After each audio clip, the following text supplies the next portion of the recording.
Hey, Randall, I do have an administrative question for you. So Sure. is this so when I do my podcast, it's only audio.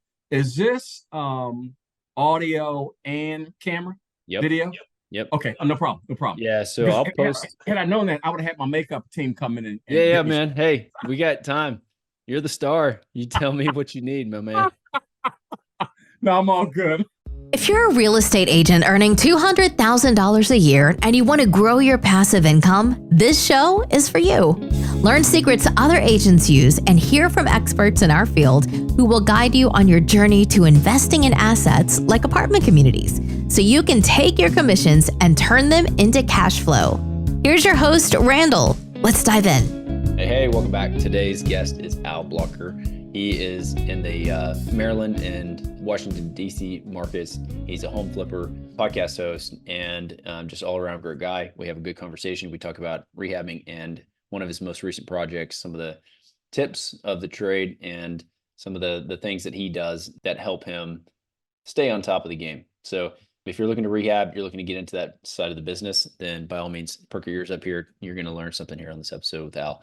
So let's jump in. If you're getting value out of the show, please go on, write and review. Helps us a ton. So why don't you go ahead and for those listeners who don't know who you are, give us a brief background on how you got into real estate and what you're doing right now. So a little bit about me. I had a long and solid corporate run in corporate America, my last stint being with Microsoft.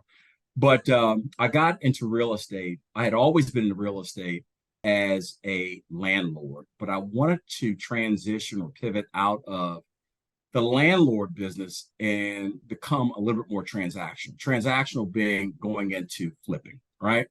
So I took that big leap of faith into the flipping business about 7 years ago and took on my first project. I watched a lot of the flip shows and thought to myself, my goodness, I think I can do this.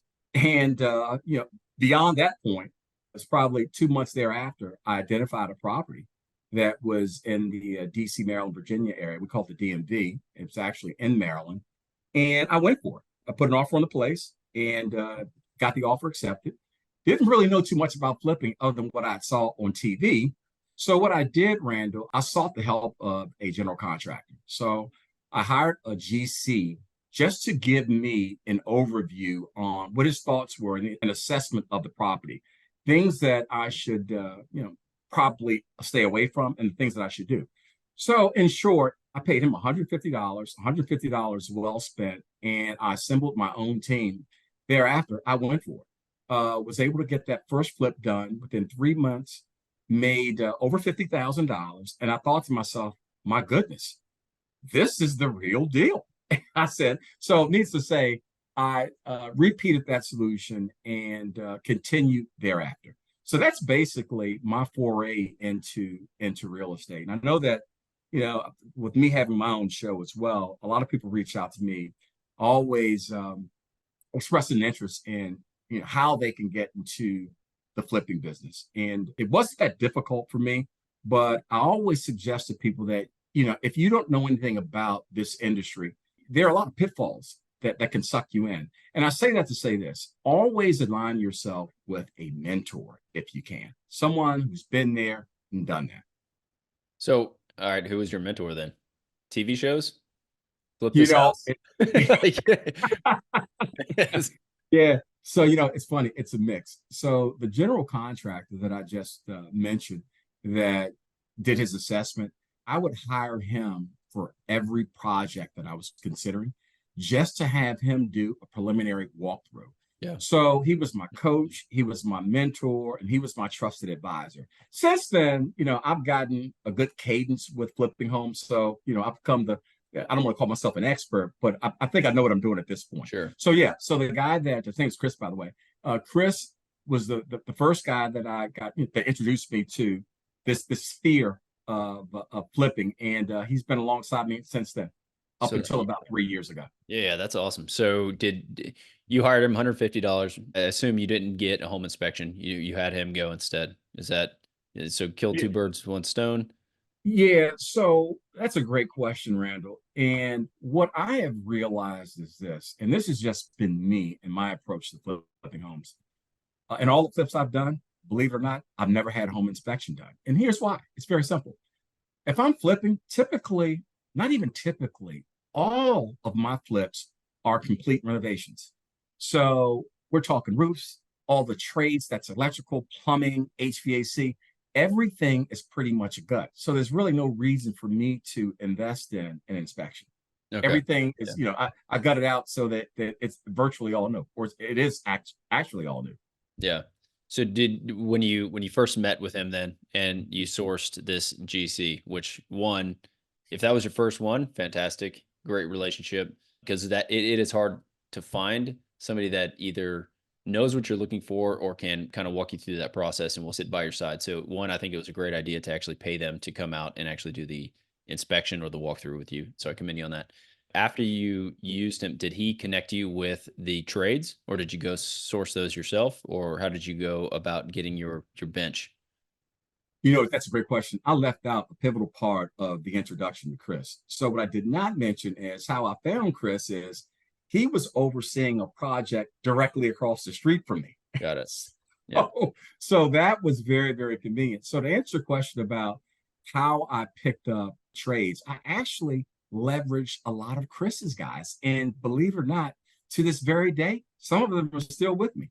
Yeah, for sure. Some of them are still with me. So it worked out well all the way around for me. Yeah. My awesome. brokering the partnership and relationship with Chris. So, all right. So let's dive into the deals. And the first deal you did, yeah. Were you still at Microsoft, or you came off the job and you were? Yeah. So I was double dipping. The good thing about my situation at Microsoft, I was an outside salesperson. Yeah. So I had a lot of flexibility in my schedule, Yeah. right? As long as I was hitting my numbers, no one bothered me. Yeah. And I worked extra hard and made a concerted effort to make sure that I was, killing my numbers so that I had the freedom and the flexibility to do my real job. My real job, I like to refer to as the real estate, right? Yeah. So yeah, I was doing both while at Microsoft. Yeah. And Okay. Microsoft afforded me the platform. I tell people this all the time. I've worked my job to the point where it afforded me to do the things that I want to do later on in life. And that's get into real estate. I made good money in corporate America, but I was very, very wise with my money, and I was very intentional. My intent all along was to, I was all about, while corporate America was very, very good for me, a couple of things that sort of, I don't want to say rubbed me the wrong way, but really incentivized me to pivot out of corporate America. Number one, I always wanted my own production. I wanted to be a star of the show, right? So I needed my own production. Number two, I was looking for freedom and flexibility, financial freedom, right? A lot of people, unfortunately, work jobs just to exist. I really wanted to live my life. And there's a price you pay for that. So to answer your question, yeah, I did both while working at Microsoft. And again, Microsoft afforded me the platform to transition out and do this 100% and no regret. Yeah. I mean, you said something I've often thought that, do you work to live or do you live to work? Right. And so, yeah, that sticks with me every time I hear somebody speak about that and talk about that. So good for It's you. real. So, yeah, for sure. I mean, I think that's one, is that having done that rehab 7 years ago and making $50,000 on that deal, is that your bread and butter? Is that pretty typical of the return profile? Or is that like, oh man, I happen to just get lucky on that one. Every one since has been 25,000, or, I don't know the market up there. So what a typical return is.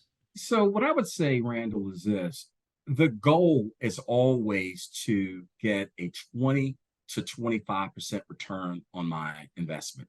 But there are a couple of variables that factor into that equation. Number one, you have to look at the acquisition, right?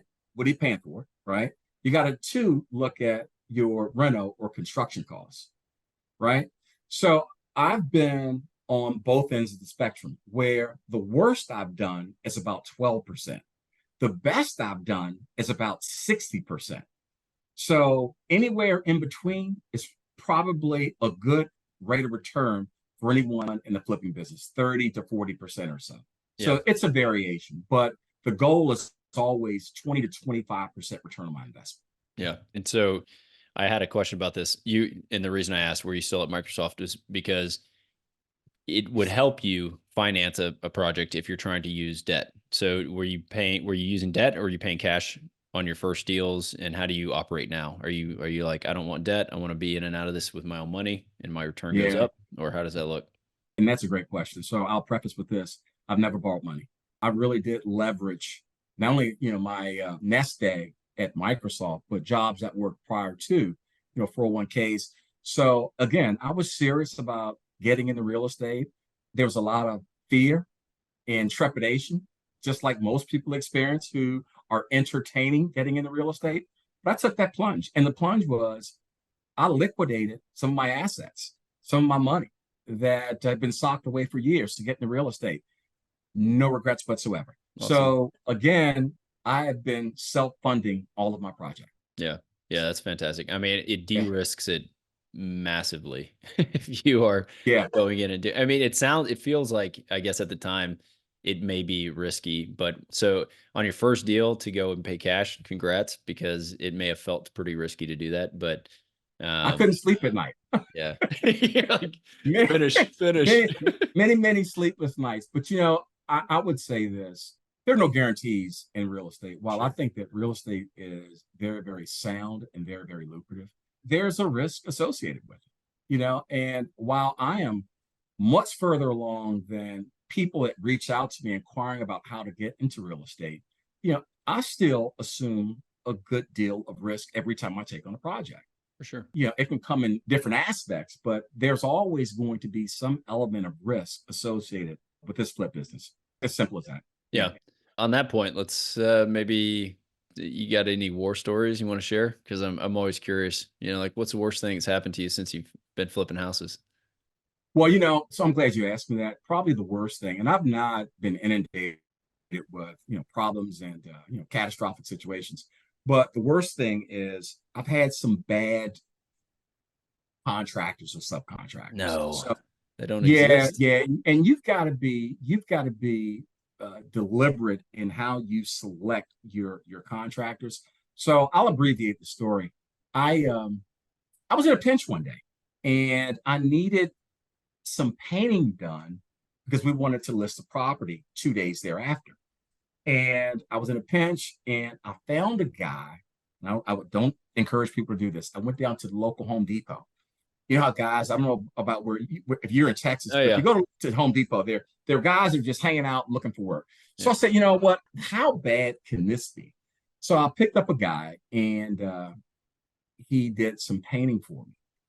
Well, guess what? Unfortunately, that night or the next night, I had just gotten new appliances in. Guess what? The next day, all of my appliances were gone. Yeah. And I know it was that guy because the neighbor across the street had the Ring camera and it caught his car. But here's the problem. I didn't even get the guy's phone number. I don't even think I knew his name. Yeah. Because I just wanted him to come in and do a job that's going to take 2 or 3 hours, pay him, and he'd be on his way. So that's the worst thing that's happened to me. Needless to say, I don't pick up any locals from my local Home Depot anymore. The good thing about where I'm at right now is I've got a stable of contractors that have been with me now for a number of years. Now, the key to that is to keep those guys, you got to do one thing. You got to keep them busy. Because if you don't keep them busy, guess what?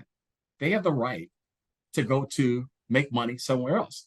And, no different than you or I, they want to keep their pipeline full. They've got families to feed.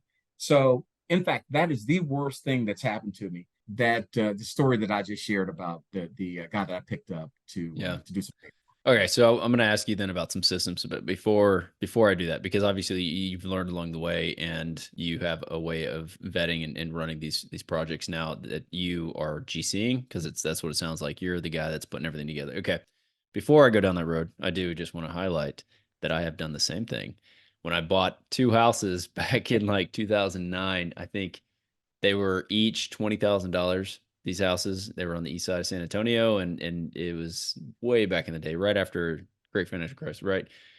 So I buy these 2 houses, and I was like, I'm just going to slap some paint on them, be good to go. Went down, hired a bunch of guys or picked them up, drove them over to the house, had, maybe 5-10 gallon buckets, right? Just sitting out ready to go.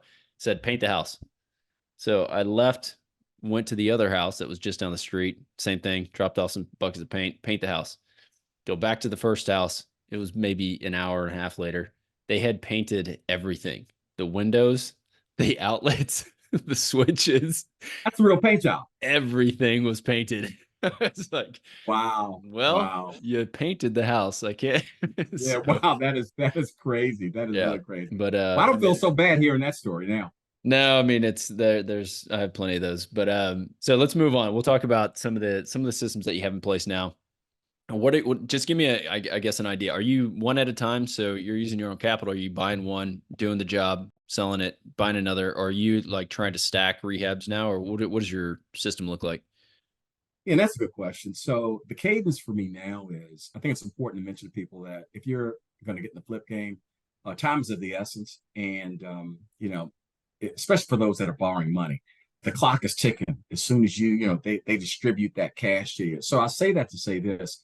My system now is I identify a property, I do my walkthrough, make the offer, and assuming the offer is accepted, my guys go to work the next week, right? So we go into that thinking a couple of things. We always have a timeline associated with turning these projects around. So the one I just completed, the goal was to be in and out in 45 days. It was a pretty extensive flip. We didn't do all the trades. We didn't hit the 45-day mark, but we did it in about 65, 70 days, which still isn't bad. So the goal, again, get in, get out 75 days, get it on the market.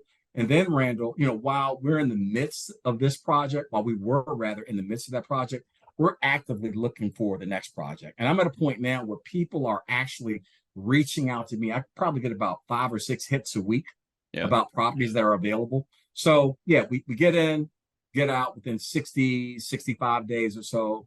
Meanwhile, we're looking for the next project, because by the time we're able to get that one on the market listed with the hopes of having it sold within a week or two, we move right into the next one. So that's the repeatable solution that I've adopted. So is your closing for the next one in line predicated on the sale of that one and you're rolling that capital in, or that is correct. As a matter of fact, I go to settlement. The timing of this podcast or this interview is impeccable. I go to settlement tomorrow. I know.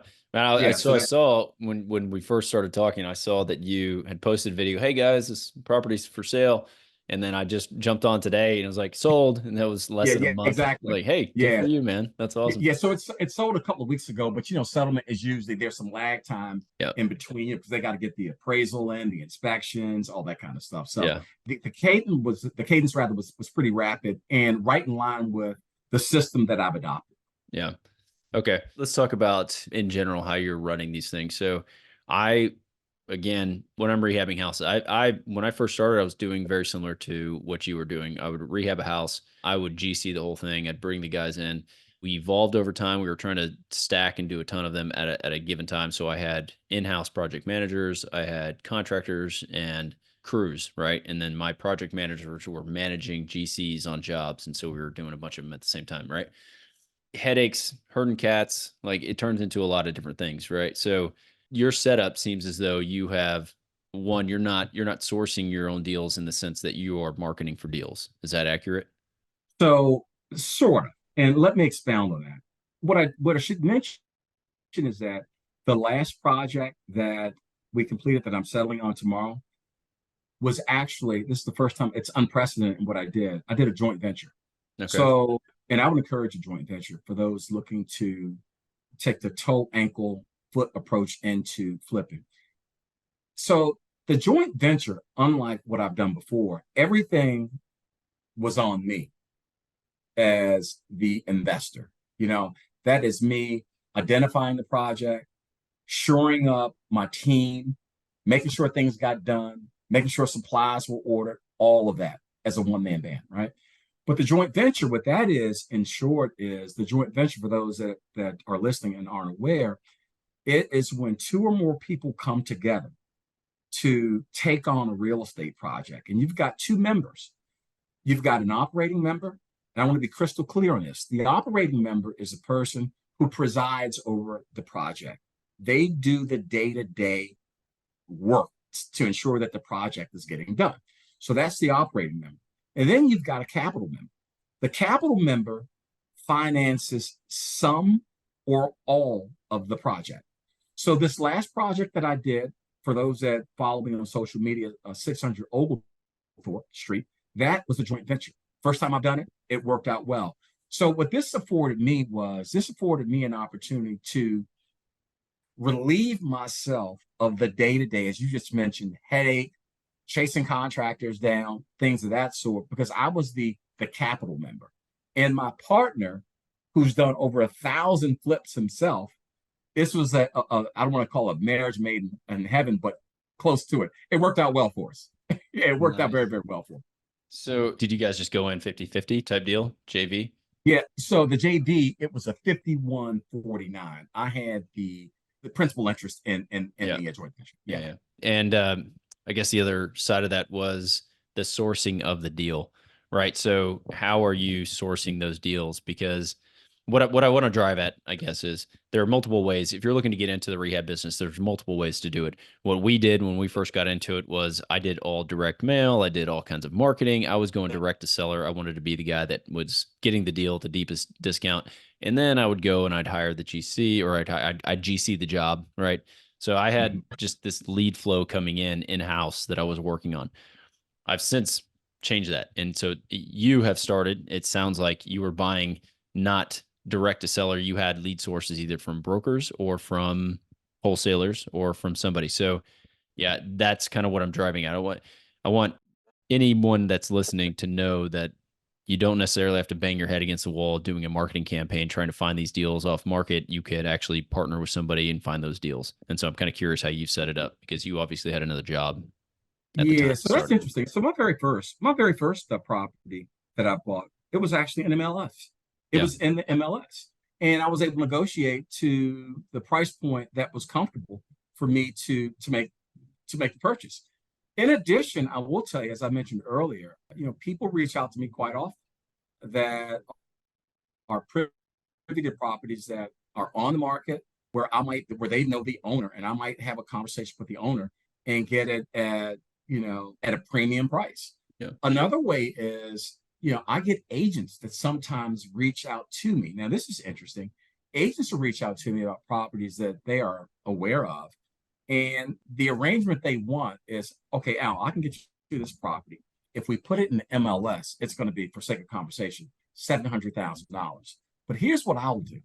I'll get you the property for $100,000 under. But what I would like is to get the listing on the back end. Well, that's fair. And I've done that before. So there's been a variety of different approaches that I've taken to source the project. There is no one set way or entry point for me. It's been really across the board. But here lately, I'll mention it again, it could be attributed to my social media presence, people listening to my podcast. People are reaching out to me quite often about properties. This week, and it's only Thursday, I've had 6 this week. Yeah. So I'm spending a lot of time going out, driving around, doing assessments of properties, things of that sort. Yeah. That's, again, I guess the reason I highlight it is because if there's an excuse or a rationale, or somebody saying, well, I don't have the time to see it or to market for those types of deals, there's certain ways you can structure this business to where it is more hands-off than it might sound. You need to check on the property, you need to go to the property, but if you hire a GC and if you're buying from wholesalers, then you're really, the only thing you're doing is the finance and make sure the numbers work. And then you're hiring the GC and managing the GC. And so that's just not how I structured it for a long time. I was like, I got my hand in everything. I'm doing it all. And so, yeah. Well, you just raised a very good point that I'd like to speak to. So wholesales, I got a call yesterday from a wholesale, and you got to be careful about the whole wholesale approach. And to expound on that, first of all, wholesaling, it's an unregulated industry when people are wholesaling homes. So the issue that I had yesterday, I had a guy reach out to me, and he gave me the address of this property. Well, unbeknownst to him, I was intimately familiar with this property. In fact, I know the owner. Unfortunately, the guy's mom passed away, left in the house. The house is free and clear. But I looked at the numbers. The wholesale numbers were 687. And I said, wow, this is interesting. Because most people that are approached by a wholesaler, they don't have any intel or data on the property other than what the wholesaler shares with them. So this property was unique. The numbers came at 687, I think it was, but I've actually been to this house on numerous occasions. First of all, the house needs everything. At the end of the day, it's a 580 house, $580,000 house, not 680. That's 100,000 over what people should be paying for that house. So you just have to be very, very careful about that. You got to be careful about when wholesalers are showing you, like, they'll give you comps and ARVs. You got to know what you're doing, because this house is, number one, it would be a 5 to 6 month project. Well, that's a red flag for me. Again, as I mentioned earlier, I want to be in and out in 3 months. The other thing is, I think this is going to require about 200,000 plus to get it where it should be. When I look at the comps there, the margins are just way, way too tight to make a decent profit off of that. So the moral of the story is, while I've actually done a few wholesale purchases myself where it's worked out, you gotta know what you're doing. Yeah. You gotta know the market. You gotta know, what the thresholds are in terms of construction costs. You got to look at the comps out there, all of those things. Yeah. I mean, I'll second that. I didn't buy anything from a wholesaler. That's why I went direct to seller, because I was getting the deal. I knew what it should have been selling for, all the same reasons you just mentioned. But the money that I spent in marketing to acquire those deals, I look back on and I would say, it may have been a net if I would have just paid the $10,000 wholesale fee for some of these deals. And so that's kind of the model that I have now, because it's a lot less time intensive for me answering the phone and doing all those things for us to do flips. But I will second what you said. So if you are getting numbers from a wholesaler, things to watch out for would be inflating the ARV, which is the after repair value, making it a lot higher, and then reducing or limiting the actual repairs, because a lot of wholesalers have never actually flipped a house. They've never actually rehabbed a house. They have no idea, and they're just going to put a $50,000 rehab at $30,000 with an ARV that's 20,000 higher than it actually should be. And now all of a sudden you're never going to make any money on the deal. So yes, those are certainly things that you got to look out for. Make your own ARV number and repair number. Exactly. So, all right. Well, so let's talk, I guess, about some systems that you're using right now. So do you have any kind of, so when you're going through and you are getting your bids and you're working with contractors, I mean, I could really geek out on this with you and just kind of figure out what exactly you're doing. So you get your bids. Where are you housing those bids? Like, are you just, how are you scheduling your guys? Like, kind of walk me through a rehab on this most recent one that you had. And we can stay at 30,000 foot view, but, maybe give me some details on how you're running it so that that it's going to be on time, on schedule, on budget. What are some of the things that you're doing that maybe I'm not doing? Yeah. So I'm sure there's probably great similarities in my approach and your approach. So I'll share with you what I'm doing. So the system is pretty straightforward. I do my walkthrough of the property along with my contractor. And the first decision I have to make is, do I want to do, so the one I just did was about 3,500 square feet. That's a pretty big house. Yeah. So the first question I ask myself is, I got to look at the comps, right? What the comps are. Obviously, I look at my price point, what I picked it up for. I'm going to look at the comps and my acquisition. I then have to determine what my budget is that I want to spend on the house. Do I want to make this a primo house, or do I just want to do a really good clean out and turn a pretty good profit? So here's what we did. On this property, the one we just sold, we didn't do all of the trades. We were more focused on doing a good clean out. So the good clean out is all new bathrooms. We did, obviously, a new kitchen. We took out some interior walls to create more of the open concept. And we just really dressed it up on the outside. So all new paint. We painted the entire house, the exterior. We painted the interior, refinished all the floors. So that one was merely a good clean out where we knew we could do it at a certain price point, that being the construction and renovation. And by the way, we went over by 11%, which isn't terribly bad. And we turned it around.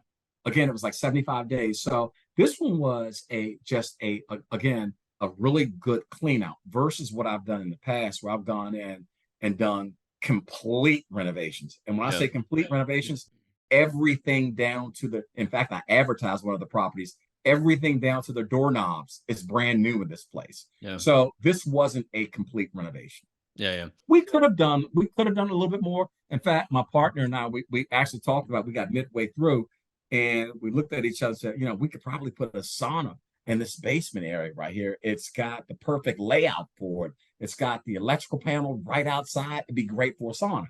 Well, that would have probably been another $25,000. So we wanted to stop while we were ahead of the curve, while we were realizing pretty good returns on our investment. We said, stop it right here. It's really, really good. It shows extremely well.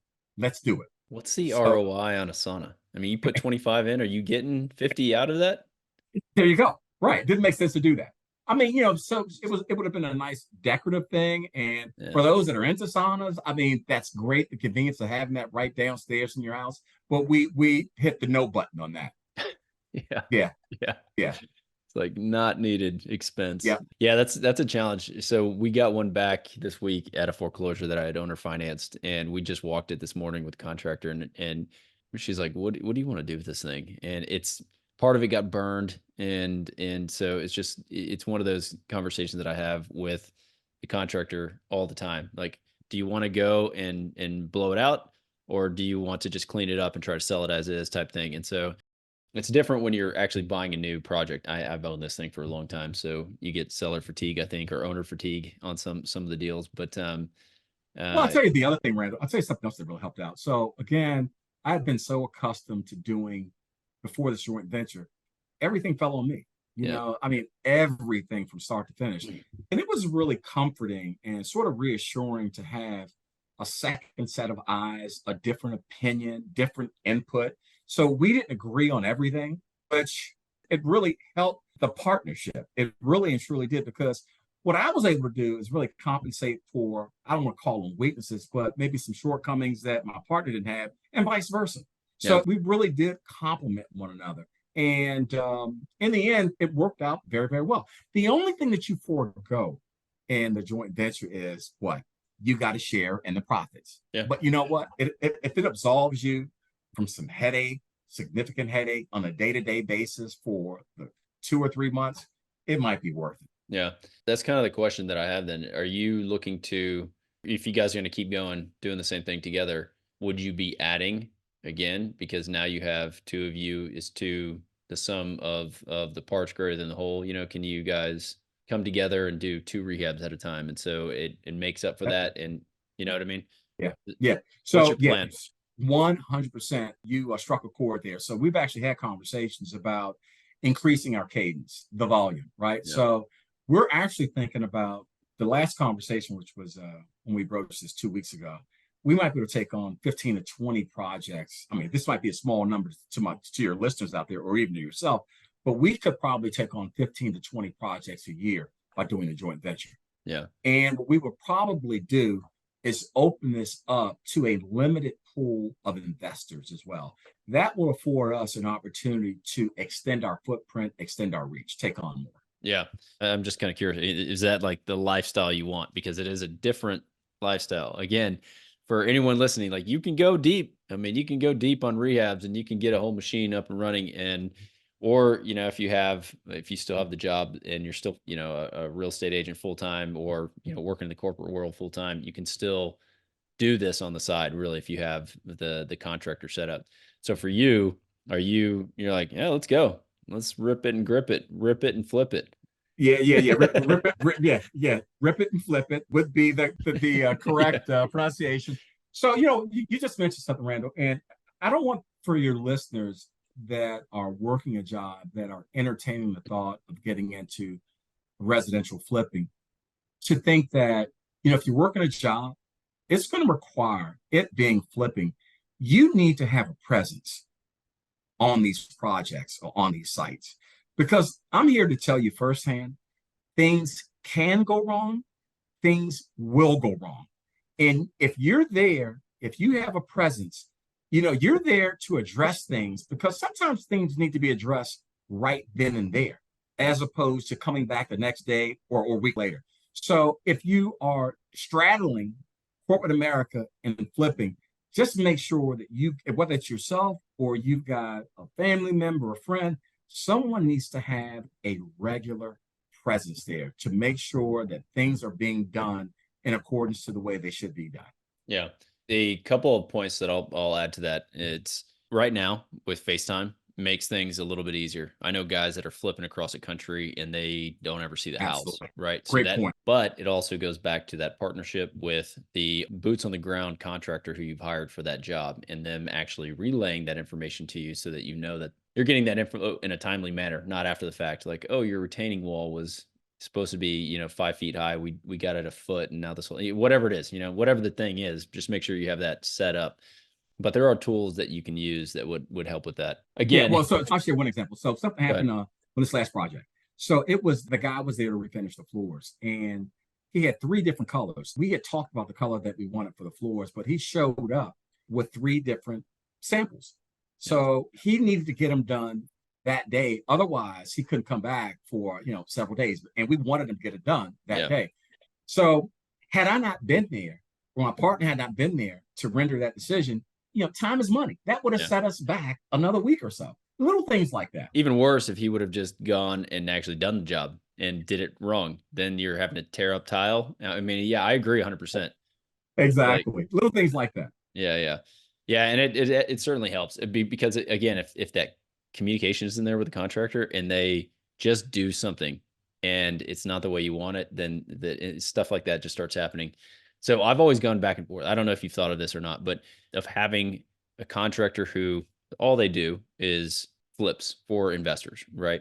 And finding that person in your marketplace who does that. One, my concern is that they're going to be overwhelmed. Too many projects, too many things going on. Do they have the capability and the capacity to actually manage all of those projects and take on the ones that I want to do as well?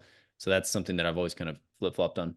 But 2, are they going to do the vision the way you have it in your mind, or are you going to be okay with them doing it 80%, the 80% rule, where it's like they're going to do it 80% and that's good enough, but it's going to get the job done.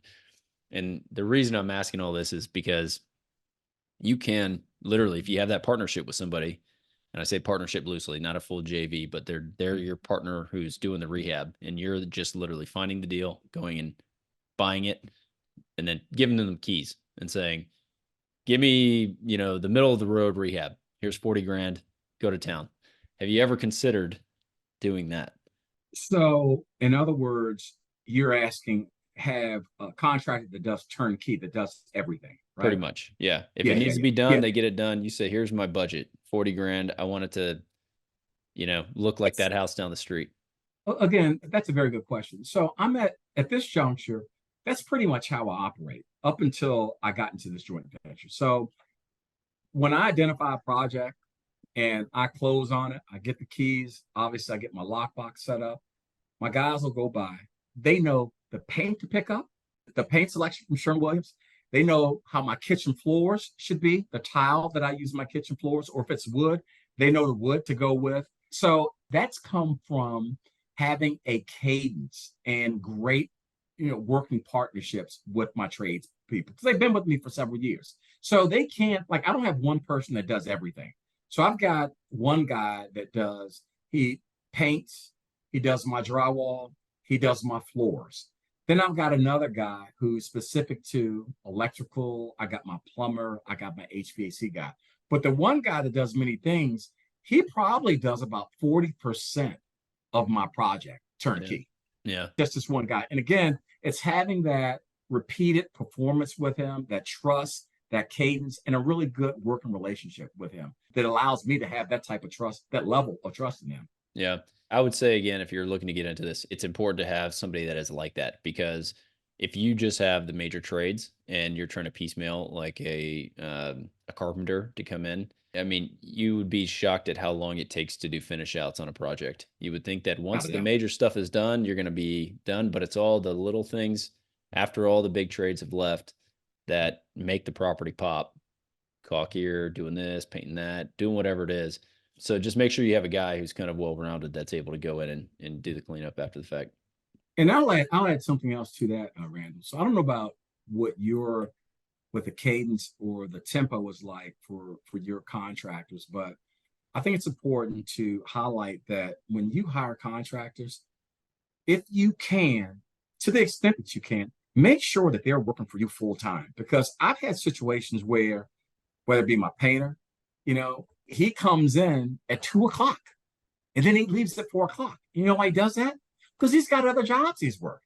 Yeah. So I try and establish that right up front. I need you here 9 o'clock in the morning or 8 o'clock in the morning until 3 or 4 o'clock, until this project. And what I do, I really do level set expectations on a daily or weekly basis. Okay, I need the living room painted in its entirety by tomorrow.